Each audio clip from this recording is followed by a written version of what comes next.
ini sedikit, jangan terlalu membuat program 1, 2 atau 3, tapi kita fokus supaya kelihatan oleh masyarakat.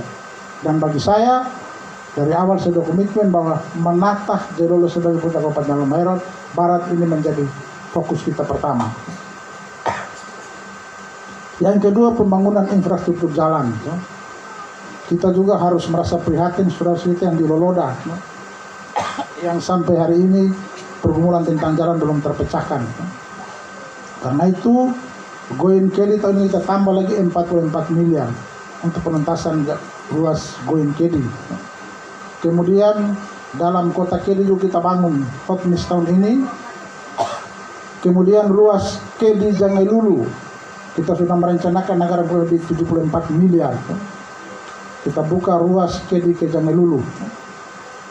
Kemudian di Kecamatan Ibu itu dari Akesibu menuju Tongotosumi segera kita buka. Karena seringkali di Kampung Cina itu kepadatan orang dan kendaraan yang luar biasa. Kalau Desember tidak bisa kita jalan lagi. Karena itu kita sekarang membangun jalan alternatif, yakni ruas dari Akesibu menuju Tongotosumi. Kemudian ke Tobaol juga sudah masuk dalam rencana anggaran ini. Kemudian perbaikan jalan dari Panteh menuju ke situ, ke sini. Supaya perbaikan dari mulai Gunung Potong kemudian masuk sampai dengan Dono, kita perbaiki juga jalan-jalan itu. Kemudian pembangunan rumah tidak layak huni, kita anggarkan 500 unit. Nanti ke depan dana desa juga akan dibangun rumah tidak layak huni.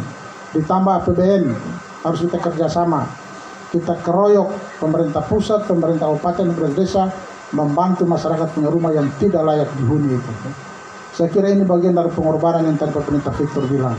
Melihat saudara-saudara kita yang perlu kita tolong, ini bagian dari buah-buah iman kita, baik pemerintah kabupaten, kemudian pemerintah desa sama-sama. Karena yang kita kelola APBD itu adalah uang rakyat, bukan uangnya bupati dan uangnya kepala desa. Karena itu kita harus membagi ini secara adil dan merata bagi masyarakat di Kabupaten Halmahera Barat. Kemudian kita juga sudah telah menganggarkan kurang lebih 15 miliar untuk anggaran jalan-jalan tani. Ini tidak akan bikin proyek. Kalau kita bikin proyek, hitungan orang itu harus 600 miliar kita siap. Kalau jalan tani kita siapkan Halmahera Barat untuk kalau bikin proyek. Karena itu yang ini tidak proyek, kita sudah kelola. Kita siapkan biaya operator, kemudian honor of operator, lalu PU yang bekerja dan kita sudah kelola. Tidak diproyekkan yang satu ini. Dan beberapa lagi program yang lain. Kita juga merencanakan harus membangun pusat ekonomi terpusat di Jai Lolo. Jadi kita sedang menginvestasi kurang lebih 50 hektar yang akan dibangun di Hoku-Hoku, yang jalan belakang sudah dibangun itu, sehingga kita membuka akses antara pasar Akel Lama dan pasar Jordan. Sekarang kita fokuskan di situ, namanya pusat ekonomi terpadu. Di situ akan kita bangun dia punya pasar, dia punya terminal dan fasilitas pendukung yang lain. Selain itu, kita juga merencanakan pembangunan Jai Lolo Convention Center yang menampung kurang lebih 2.000 orang. Di sini tidak terasa kalau di Jai Lolo, setiap orang kawin pilih jalan dan itu berpotensi kecelakaan. Kalau ini kita sudah bangun seluruh acara orang kawin dipusatkan di gedung ini karena menampung kurang lebih 2.000 orang. Dan beberapa kegiatan lain yang sudah kita programkan, mendoakan ke pemerintah daerah supaya rencana ini tahun ini sudah kita bisa laksanakan dengan baik. Dan mendoakannya supaya jangan ada korupsi bagi pemerintah daerah sekarang ini. Itu yang paling utama saya katakan. Nah, langkah pertama saya melakukan penekanan di Pemda Halbar, tidak boleh ada pungli. Saya bilang di mereka di atas, kalau saya dengar ada pungli hari ini saya copot, saya tidak menunggu kompromi yang lebih banyak.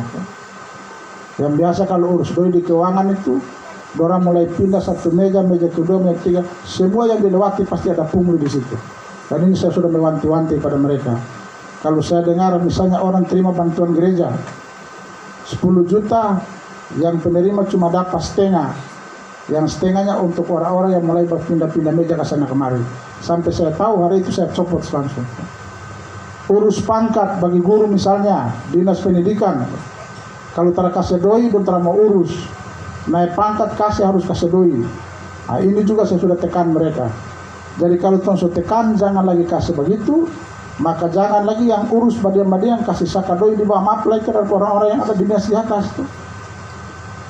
Kita ngelarang di atas tapi yang guru-guru urus tak sertakan doi, atau yang pegawai di BKD sertakan doi. Kalau sampai saya tahu yang kasih dan yang terima dua-dua saya beri sanksi. Karena itu bagian dari pungli yang harus kita berantas di Kabupaten Halmahera Barat. Itu komitmen saya. Saya bilang pada mereka di atas SKPD, bukan karena awal saya bikin begini, mau dicatat sampai saya mengakhiri saya kawal yang satu ini. Saya tidak akan main-mainnya. Nah, itu begitu susah orang. Jadi Bapak Ibu, mari sekali lagi kita saling mendoakan, kita sehat, hindari korupsi, supaya yang namanya hak-hak masyarakat dapat disalurkan dengan baik sampai kepada pemerintah desa. Saya berkali-kali mengingatkan aparat desa bekerja baik-baik di era saya ini. Saya tidak pernah tolerir itu. Apakah dia pendukung saya atau bukan, kesalahan tetap saya buat pemberhentian. Sampai ada temuan yang menunjukkan bahwa ada indikasi penyalahgunaan, tahap pertama seluruhkan pemberhentian sementara. Undang-undang melarang bupati tidak boleh melakukan pemberhentian bagi seorang kepala desa. Tapi undang-undang kasih ruang bupati melakukan pemberhentian sementara. Sementara itu bisa 1 bulan, bisa 3 bulan, bisa 1 tahun, bisa sampai mengakhiri periode, itu namanya sementara.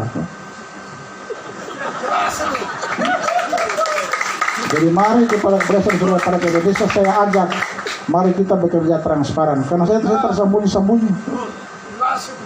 Ini anggaran kita yang ini untuk rakyat sekian, yang hak pegawai sekian. Karena itu saya ajak mari kita bekerja yang baik terhadap masyarakat dan tentunya demi hormat dan kemuliaan nama Tuhan Yesus yang kita imani dan dijadikan sebagai Tuhan dan Juru Selamat kita. Kita orang Kristen di mana kita berada, kita merepresentasi Kristus yang adalah Tuhan dan Juru Selamat kita. Nah, itu yang harus kita lakukan implementasinya melalui kebijakan pembangunan di kabupaten, kebijakan pembangunan di desa, harus mengimplementasi nama Kristus di situ. Karena uang itu bukan uang bupati dan uang kepala desa, itu uang rakyat Halmahera Barat yang karena kita dipilih sementara kita memanfaatkan atas nama rakyat Halmahera Barat. Bapak Ibu, saya kira demikian karena sudah larut malam. Saya mengakhiri sambutan ini. Saya menyampaikan permohonan maaf kalau ada kata saya yang kurang menyenangkan hati Bapak Ibu semua. Saya tidak bermaksud jahat, tapi saya berniat baik demi kebaikan kita semua. Demikian Bapak Ibu, terima kasih. Shalom. Selamat malam dan salam sejahtera untuk kita semua.